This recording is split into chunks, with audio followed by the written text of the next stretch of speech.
पर भगवान को भरोसा नहीं, उसको मेरे इस कथानक से, इन वाक्यों से भरोसा करना पड़ेगा।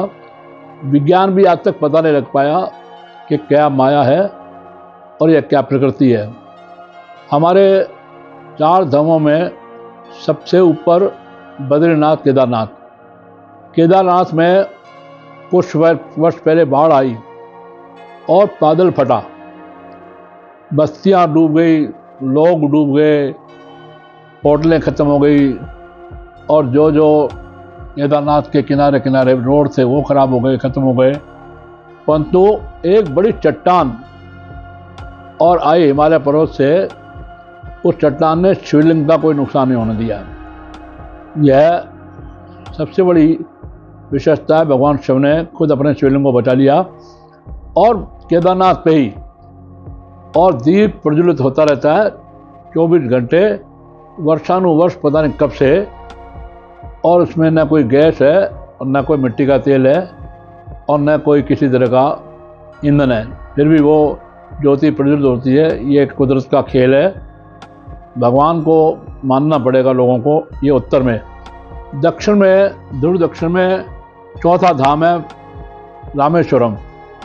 भगवान शिव का शिवलिंग का एक धाम है 12 ज्योतिर्लिंगों में से। वहाँ पर समुद्र का भारी खारा पानी, मैं स्वयं 7-8 बार गया हूँ, परंतु वहाँ एक कुआं है जिसमें मीठा पानी है। इस स्रोत का खूब वैज्ञानिकों ने खोज की, लेकिन खोज नहीं हो पाई ये स्रोत कहाँ से है। और एक कुआं मीठा पानी जहाँ लोग पानी पीते हैं, नहाते हैं समुद्र स्नान के बाद, और फिर शिव की पूजा रामेश्वरम में करते हैं। ये दक्षिण में। हम पूर्व में जाएं तो 65 मीटर लंबा, माने बराबर 214 फुट लंबा, जो भगवान जगन्नाथ का सबसे बड़ी मीनार है, सबसे बड़ा मंदिर का छत्र है, वहाँ पर जो धर्म ध्वज लगा हुआ है, वह जो हवा चलती है, तेज हवा, आंधी और तूफान में भी वहाँ की धर्म ध्वजा विपरीत दिशा में चलती है। यह तीसरी विशेषता है जो हमारे उत्तर, दक्षिण, पूर्व और पश्चिम में लगभग 30 वर्ष पहले गुजरात में भारी भूकंप आया और भूकंप में तहस नहस हो गया अहमदाबाद की बड़ी बड़ी बिल्डिंगें, और ओखा, औरंजा, मोरवी, काठियावाड़, भयंकर तूफान आया, भयंकर भूकंप आया, जलजला आया। परंतु मोरवी में एक शिव मंदिर और उसका बहुत बड़ा परिकोटा, हमारे अलवर के शिवाजी पार्क और अपनागढ़ शालीमार मिलाकर के इतना बड़ा परिकोटा और शिव मंदिर, वहाँ पर लोग उस भगवान शिव की शरण में गए, मंदिर में गए, परिकोटे में गए। वहाँ कोई भूकंप का असर नहीं हुआ, कोई नुकसान नहीं हुआ। यह दूर पश्चिम में गुजरात में मोरवी। और वहीं पर ही द्वारिका में हमारे मेरो तो गिरधर गोपाल, दूसरों ने कोई, मीराबाई भगवान कृष्ण की भक्त, गोविंद की भक्त, मोहन मुरारी की भक्त, उनको बहुत कष्ट दिए गए। बहुत लंबी कहानी नहीं बोलूँगा, परंतु मेवाड़ परिवार को ये महसूस हुआ कि जब से मीराबाई यहाँ से और निशासित की गई हैं, उनको सजा दी गई है, तब से यहाँ अकाल पड़ रहा है। अब उस अकाल को दूर किया जाए तो पंडित और ज्योतिषियों ने कहा कि मीराबाई को वापस मना के लाओ, वो जहाँ पर आएंगी तो अकाल दूर होगा। तो मेवाड़ परिवार के लोग द्वारका पहुँचे शाम को। वहाँ पुजारी ने कहा, जो मुख्य पुजारी था देव द्वारका मंदिर का, द्वारकाधीश का, उसने कहा शाम के समय आप नहीं जा सकते।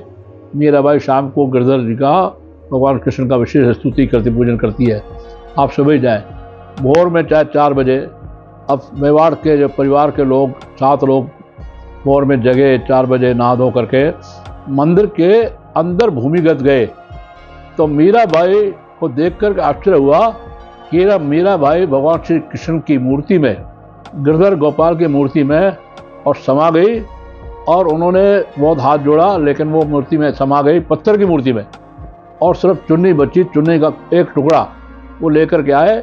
वो जाके वहाँ मेवाड़ में मीराबाई का मंदिर बनाया, स्थापित की, तब अकाल दूर हुआ। यह भगवान की ओर से एक आश्चर्य है जिसको भगवान को हमको मानना पड़ेगा। एक आश्चर्य और है उत्तराखंड में हमारे शिमला, मनाली, कुल्लू, उससे आगे मणिकरण में वहीं पर ही एक गर्म पानी का स्रोत है, एक ठंडे पानी का स्रोत।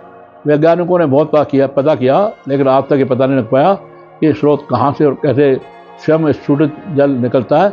एक में गर्म, एक में ठंडा। लोग वहाँ पर स्नान करते हैं। मैं खुद वहाँ गया हूँ और मैंने भी किया है।